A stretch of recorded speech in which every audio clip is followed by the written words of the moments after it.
बिस्मिल्लाहिर्रहमानिर्रहीम। अदम एतमाद की वोटिंग के हवाले से लड़ाइयाँ होनी शुरू हो गई हैं, जगह जगह हंगामा आराई हो रही है। आप लोग वीडियो में भी इसके मनाज़र देख रहे हैं और ये पंजाब असम्बली के बाहर के मनाज़र हैं, जहाँ पे तहरीक इंसाफ के MPA ने सहाफ़ियों के साथ बदतमीज़ी की है और सहाफ़ियों को धक्के भी मारे हैं। आप लोग वीडियो में ये मनाज़र भी देख रहे हैं और अगर यही सिलसिला चलता रहा तो बहुत बड़ा खूनी तसादम होने का आज ख़तरा है।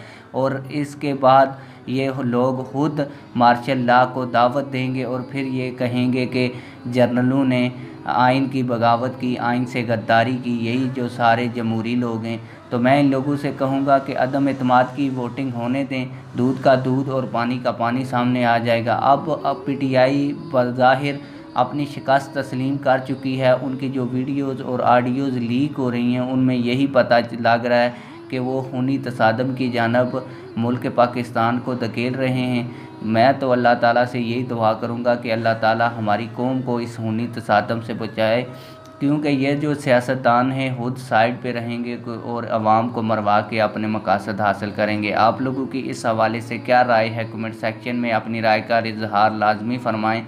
मिलते हैं किसी और वीडियो में। अल्लाह हाफिज़।